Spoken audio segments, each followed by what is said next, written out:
Yes guys, Max here, back again with a brand new video, and today we're going to be discussing the ongoing problems with Manchester United. As a United fan myself, and I'm sure rival fans and other fans in general saw the game last night against Galatasaray, we lost 3-2 at home, and that's not the only issue really at the minute, is it? It's getting to the point where no matter who we play, home or away, I'm not expecting anything from the game. Like, for example, the Crystal Palace game, I mean, it's not surprising that we lost 1-0. That's what's baffling about this. I was going to do a long intro, like, subscribe and all that, but no, I'm sick of it. I want to get straight into the video and talk about United, because at the minute it's actually annoying me. Every game we play, I'm not seeing a pattern of play when we're playing. I'm not seeing anything. Basically, this is an uncut video. I'm just going to venture out all the issues with Man United, really, at the minute. We're going to start off with yesterday's performance. Absolutely shambolic, by the way. 3-2 at home to Galatasaray. Honestly, as a team, we were terrible.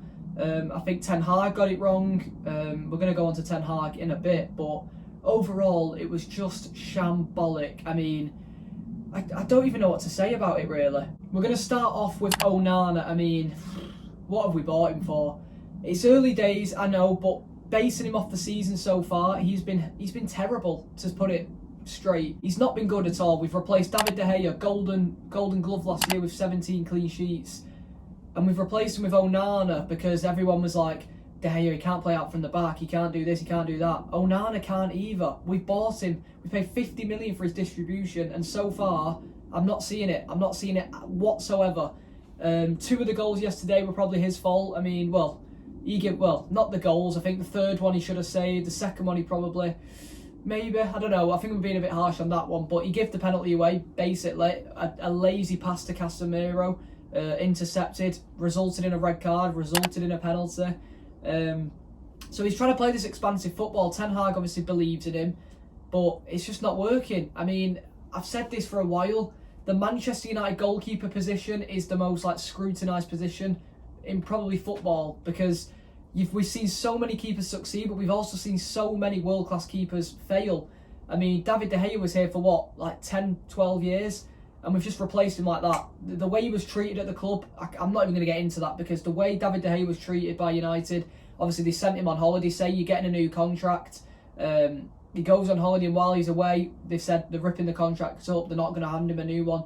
That is absolutely abysmal for a club legend. He should never have been treated like that. Some of the fans treated him horrifically, posting compilations of some of the mistakes he's made, but where are the compilations of his amazing saves, the games he's kept us in over the last few years? It's the way he was treated. I'm not going to get into it too much because it annoys me. I still believe in Onana, but so far I'm not seeing anything. Like, he's cost us both the Champions League games against Bayern, against Galatasaray. He's cost us a few Premier League games. These goals he should save, these things he should be doing better. I just don't know what it is. I don't know what's going on. Peter Schmeichel, Van der Sar, David De Gea, they're the three big names you think of when you think of United goalkeepers. Again, they were there for long periods of time. Maybe not Van der Sar, but he fulfilled the role brilliantly. Fabian Barthez, do you remember him? He was one of the best keepers in the world back in the day. Come to United, he couldn't do it. He could not perform for Manchester United. There's something about that goalkeeper shirt. People struggle to, adapt to being the Manchester United goalkeeper. I don't see what it is, but I think that's the case with Onana as well. I think it's going to take him a while to adapt into this position. For example, I don't want to talk about City too much, but Pep Guardiola replaced Joe Hart straight away, brought in Claudio Bravo, realised he wasn't good enough, replaced him after a year or two, then have to get Ederson in. Maybe that's going to be the case with Onana. Like, are we going to replace him in a year or two and get another keeper to fulfill his role? I don't know, but that's enough on Onana. He's cost us some big games. He needs to get his head down and he needs to sort it out, because at the minute he's costing us too many points. I've seen loads of people say drop Onana for Bayinde. I don't think that's the right mentality to have. If Ten Hag drops Onana and replaces him by our second choice keeper, what effect is that going to have on Onana? Again, he's already down as it is. If he gets dropped by Bayinde, I think his confidence is going to hit an all-time low. The media are going to scrutinise him. The media have scrutinised Ten Hag. You've paid 50 million for a keeper and you're dropping him already this early into the season. So I don't think we should be dropping him. I think he's got to keep playing. He's got to put it right. He's got a few games. He's got an international break coming up, which probably will help us as a team as well as him. So we need to get to that international break as quick as possible. Hopefully pick up a win against Brentford on the weekend as well, but I'm not confident in that. Ten Hag we're going to go on to next. Again, he's not got a great squad at the minute with injuries and stuff happening to his squad, but I'm sick of him playing players out of position to accommodate other players. For example, Bruno Fernandes was appalling yesterday because he's playing on the right wing. He's not a right winger. He can't play that position. He's so much better. He influences the game in the attacking midfield role. So why are we pushing him wide to accommodate a youngster in Hannibal or a Mason Mount? Don't get me wrong, Mason Mount had a great game yesterday. For me, since he's come back from injury, he's been our best player. But yeah, I don't know why we're doing that. Same with Amrabat. We're playing him at left back. I want to see Amrabat play midfield. I don't care how you do it. You could maybe push Lindelof to right back, bring Maguire, bring Evans in at centre back, and put Dalot at left back. I'd rather see that with Amrabat in midfield. Because I think we'll play much better. We're playing too many players out of position. Same with Rashford as well. I don't know why he keeps starting. He's been abysmal the last few weeks. He needs dropping.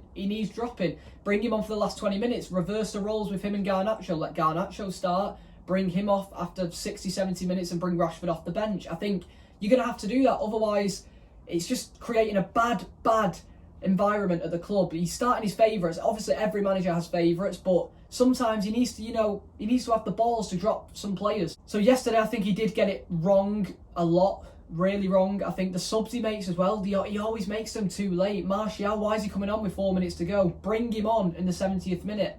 It's just, I think there's a lot of stuff he could have done better yesterday. But if we're talking about him going, personally for me, not a chance. I don't want Ten Hag replaced. I don't want him gone from United because, again, it's a win for the Glazers. Well, sort of win because they do have to pay him out, obviously, still, and that's going to cost a lot of money. So I don't think they will do it. But how many managers have they sacked?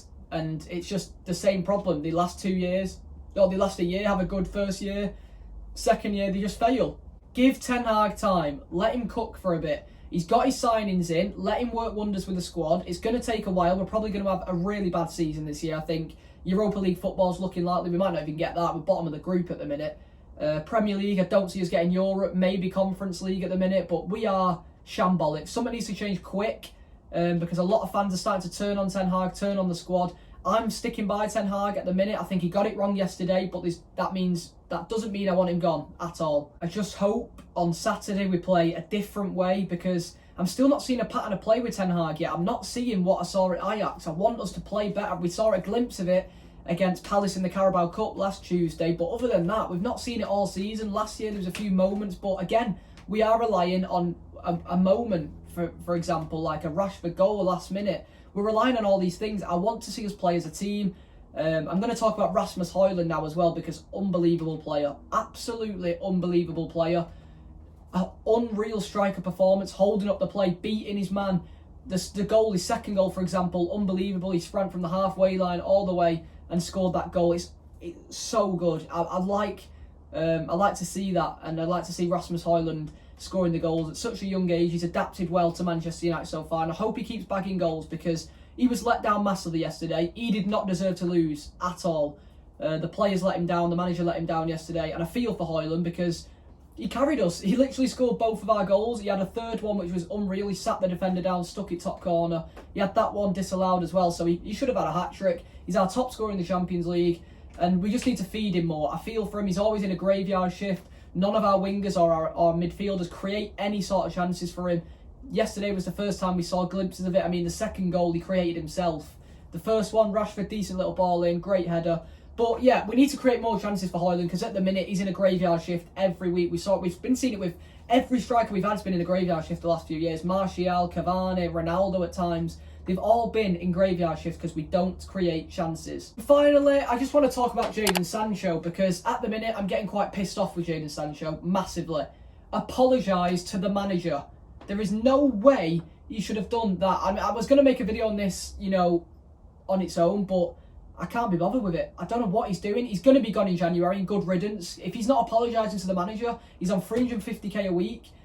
Just get rid of him if he's going to be like that. I'm sorry, I don't want to see that. Replace him with a Pedro Neto or something. I really want to see Pedro Neto at United, by the way. That's my marquee signing for January, if we do make one. I'm sick of Sancho now. He's not apologising. He's been a little baby.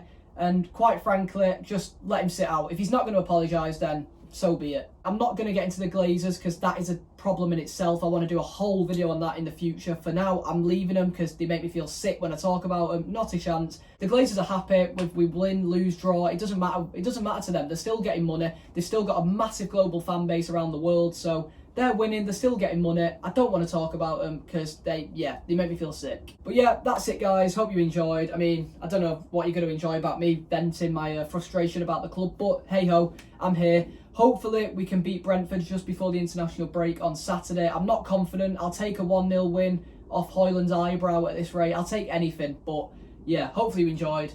See you next time.